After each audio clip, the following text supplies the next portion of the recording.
일단 일종의 잠정적 응급 조치로서 핵 개발, 수출, 미사일 개발 등을 현 상태에서 멈추는 것 자체도 사실은 군사 안보적인 또 평화라는 측면에서 유익한 점이 분명히 있습니다. 그게 최종 합의다, 끝이다 이러면 동의하기 어렵겠지만 잠정적으로야 얼마든지 동의할 수 있죠. 거기에 현실이니까 실현 가능한 현실적인 대안이기 때문에 그렇습니다. 북한 김정은 위원장은 이에 앞서 어제 북한 최고인민회의 연설에서 이렇게 말을 했습니다. 한번 보겠습니다. 트럼프 대통령에 대한 좋은 추억을 가지고 있다. 미국이 비핵화 집념을 털어버리면 마주 서지 못할 이유가 없다라고 밝혔는데 이렇게 한번 여쭤보겠습니다. 지금 비핵화에 대한 의지가 어느 정권 없이 강했었는데 이 대통령이 지금 북핵 피해기가 아닌 동결을 먼저 선택한 것은 사실상 현실론을 택할 건지 아니면 사실상 핵 보유국을 북한을 인정하는 공산이 앞으로 커진 건지 두 분 해서 어떤지 한번 들어보겠습니다. 먼저 김지호 대변인님. 저는 이재명 대통령의 인터뷰에 네. 그 답이 다 있다고 생각합니다. 사실상 핵 보유국으로 인정한다는 게 아니라 지금 현 상황에서 북한이 1년에 15기에서 20기 정도의 핵폭탄을 만들 수 있는데 이것만이라도 동결을 하는 그런 북한과 미국 간의 합의가 있다면 현 상황에서는 이것을 인정해야 되지 않겠냐. 그러나 이것 자체를 핵 보유국으로 인정할 수는 없다. 종국적으로는 한반도 비핵화를 정착시켜야 된다. 근데 현실적으로 미국이 그렇게 협상을 한다면 현실적인 상황에서는 일단 동결을 하고 상호 신뢰 기반을 쌓은 후에 비핵화로 가야 된다. 이런 의지를 표명했다고 생각합니다. 지금은 더 북핵이 북한 미사일이 이제 폭증하는 것을 막기 위한 현실적인 방안. 그렇죠. 궁극적으로는 비핵화가 목적이고. 그렇죠. 긴장도 강화되고 또 핵이 퍼질 수도 있지 않겠습니까? 네. 결국은 한반도 안보 불안이 가중되는데 그건 결국은 경제적 타격으로 돌아올 수뿐이 없습니다. 우재준 의원께서는 어떻게 해석하고 계시는지요? 매우 잘못된 발언이라고 생각합니다. 네. 북한의 핵은 분명히 우리에게 큰 위협입니다. 그리고 이 점에 있어서 가장 많이 우리가 관심을 가지고 걱정해야 될 사람들 또한 우리입니다. 대한민국입니다. 북한도 아니고 미국도 아니고 우리입니다. 그런 측면에서 이재명 대통령께서 마치 북한의 핵을 용인하는 듯한 그 뜻이 아니었다고 말씀하실지 모르겠습니다. 하지만 충분히 그렇게 해석될 수 있을 만한 말씀을 하신다는 건 매우 부적절하다고 생각합니다. 그리고 이 점은 저는 협상 전략에 있어서도 매우 좋지 않다고 생각합니다. 전략적 측면에서. 그럼요. 네. 북미 간의 협상도 있을 수 있고 그다음에 이제 남북, 미 3자 간 협상이 있을 수도 있는데 마치 그 상황 속에서 우리가 먼저 북한의 핵을 용인해 줄 수 있을 것처럼 이야기하는 건 이건 여러 가지 어떤 대상과의 협상에서도 매우 불리한 발언이라고 생각합니다. 그래서 매우 부적절한 발언이었다고 생각합니다. 이 향후 전략적인 측면에서도 이 발언이 좀 문제가 있을 수 있다라는 언급을 하셨어요. 어떻게 생각하시는지? 저는 그 말씀에 동의하기가 어렵고 네. 그러면 남북 간의 대화를 전혀 하지 않고 과거 윤석열 정부처럼 무인기 보내고 아파치 핵이 정말 위협하고 그다음에 연평도 앞바다에서 포탄 쏘고 이래서 긴장을 완화해서 저희에게 돌아온 게 뭡니까?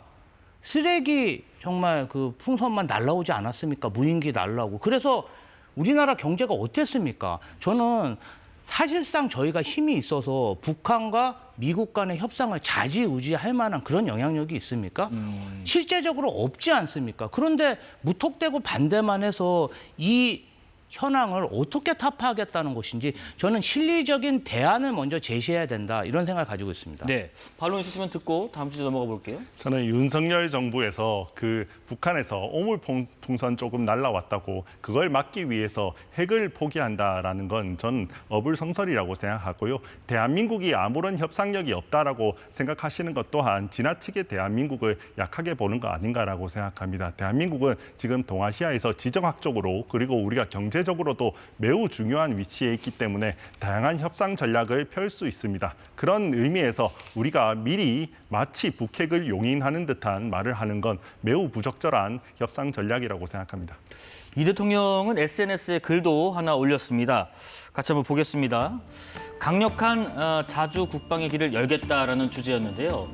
그러면서 이런 얘기를 했습니다. 외국 군대가 없으면 자주 국방이 불가능한 것처럼 생각하는 일각의 굴종적 사고를 언급하면서 이제 비판을 했습니다.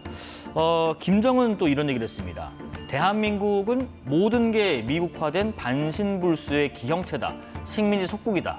그러면서 통일은 결단코 불필요하다고 했는데 먼저 여쭤보겠습니다. 지금 한미 안보 협상이 지금 한창인 상황에서 이 대통령이 이런 언급을 한 이유는 뭘지, 또 김정은이 우리를 향해서 미국의 식민지라는 주장한 이유는 또 뭘지 궁금하네요.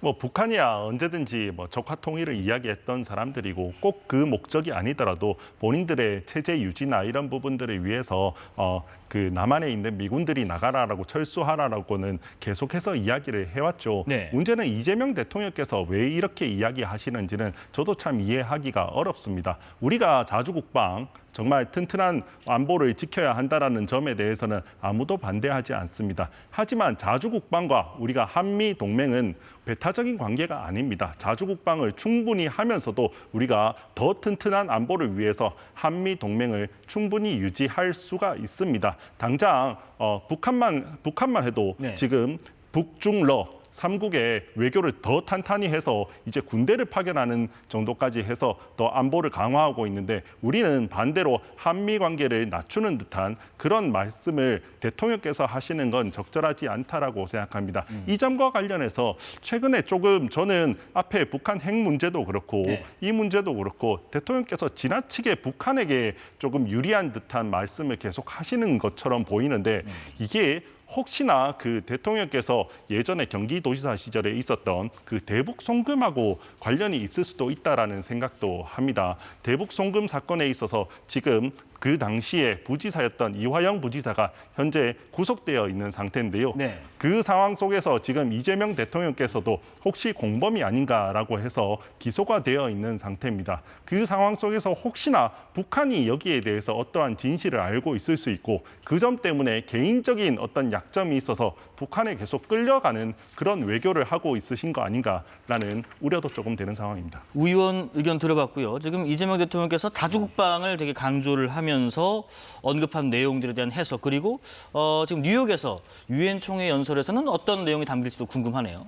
일단은 지금 이제 관세 협상이 예. 막 벌어지고 있고 지금 미국과 굉장히 격한 지금 협상을 하고 있는데 대한민국 일부에서는 우리가 안보적으로 미국에 많이 의존하고 있으니 관세 협상 관련해서는 그냥 사인해라, 대폭적으로 양보해라, 그런 목소리에 대해서 대한민국이 이제 세계에서 5번가락 손에 드는 그런 재래식 군사력 강국이고 우리가 쓰는 국방비가 66조인데 네. 거의 북한의 1년 정부 예산하고 맞먹습니다. 네. 이런 점을 어필하면서 우리나라도 이제 좀 자신감을 가져도 된다, 이런 말씀을 드린 거고요. 아까 우재준 최고위원님이 그 대북 송금 사건 관련해서 말씀하셨는데 제가 당시에 이재명 경기도지사 비서관으로 3년 근무했습니다. 전혀 날조된 얘기고요. 이 부분 관련해서는 그 담당 검사와 쌍방울 김성태 그리고 이런 사람들이 이화영 전 부지사와 관련해서 여러 회 술 파티로 뭔가 증언을 조작한 그러한 실태 조사 결과가 법무부에서 발표가 됐습니다. 네. 확실한 근거가 없는 사항에 대해서 국가 원수를 허위 사실로 공격하는 것은 바람직한 자세는 아니라고 생각합니다. 향후 연설에서도 이런 안보 관련된 어떤 발언들이 이 대통령이 담겨서 포함이 될지 궁금하네요. 그럼요. 네. 사실은 전 세계가 12.3 내란 사태로 대한민국을 굉장히 조금 불안정한 나라, 불안한 나라로 인식했는데 이번에 이사국으로 가서 평화, 협력, 한반도 안정, 북핵 문제 관련해서 저는 뭔가 안정된 국가, 믿을 수 있는 국가, 선진 국가로서 대한민국의 어떤 모습을 연설로 확실하게 자리매김할 거라고 믿고 있습니다. 네, 이미 뭐 앞서 이 대통령이 다자 무대 외교에 한번 데뷔를 한 적이 있기 때문에 이번 총회에서는 어떤 얘기를 할지 주목되는데 국민의힘에서는 유엔 총회 연설에서 이 대통령이 어떤 청사진 혹은 연설 내용이 포함됐으면 좋겠다는 바람을 갖고 계신지 궁금하네요.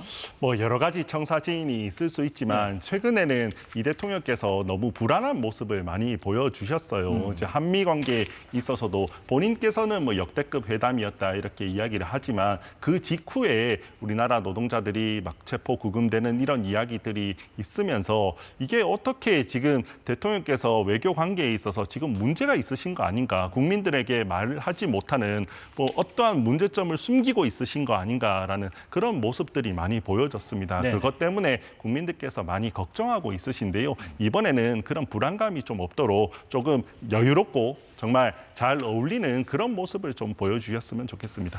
자, 오늘 나온 대통령 지지율 여론조사 결과도 잠깐 좀 보겠습니다. 지금 이재명 대통령 국정 수행 평가입니다. 국정 지지율 지금 9월 첫째 주에 56% 긍정 평가가 있었는데 9월 둘째 주에 54.5, 9월 셋째 주에 53%까지 2주 연속 하락하는 추세고요. 반대로 이제 부정 평가는 9월 첫째 주부터 9월 셋째 주 이를 때까지 계속해서 올라서 이번에는 43.6% 부정 평가가 나타났습니다. 이 조사는 에너지경제신문 의뢰로 리얼미터가 조사를 했고요. 9월 15일부터 19일까지 전국 만 18세 이상 남녀 2,526명이 대상으로 무선 ARS 100% 방식이었습니다. 표본 오차는 95% 신뢰 수준의 플러스 마이너스 1.9%포인트입니다. 자, 대통령의 지지율 긍정 평가가 하락하고 부정 평가 상승한 요인 의견 들어보겠습니다. 김조 대변인님. 이게 이제 뭐 예. 통계학적으로 2, 3% 정도 빠진 것이라 추세적으로 하락 기조다.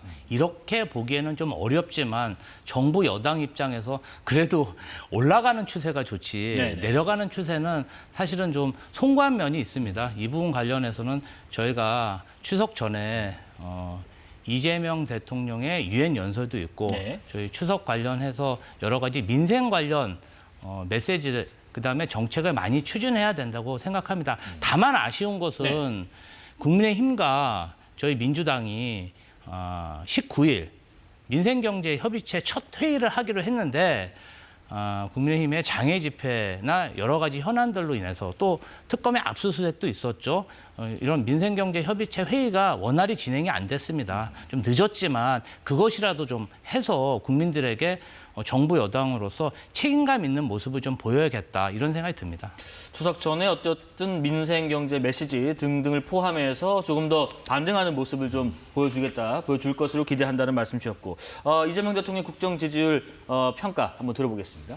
이재명 대통령의 예. 국정 지지율은 추세상 조금씩 하락하고 그다음에 부정평가는 올라올 수밖에 없다고 생각합니다. 이건 근본적으로 이재명 대통령의 지금까지 높은 지지율은 사실 이재명 대통령께서 잘했다기보단 죄송스럽지만 저희 국민의힘의 부족함과 그리고 지난 윤석열 대통령의 계엄과 탄핵 그 여파에 대해서 네. 만사 이익을 얻으셨기 때문이라고 생각합니다. 그리고 그 점은 이미 과거의 일이 됐고 또한 특검이 어느 정도 진행되면서 잘못한 사람들은 어느 정도 처벌을 받고 또한 반대로 무고한 사람들은 그 점이 밝혀지면서 조금씩 정리되어 갈 수밖에 없는 일이라고 생각합니다. 반대로 네. 이재명 대통령 같은 경우는 계속해서 여러 번의 실정을 하고 계시고 특히나 본인이 아직 정리되지 않았던 여러 가지 후보 이전 시절부터 있었던 여러 범죄 혐의들 그리고 그 혐의들이 있음으로 인해서 파생되어 나오는 것들 뭐 조희대 대법원장에 대한 공격이라든지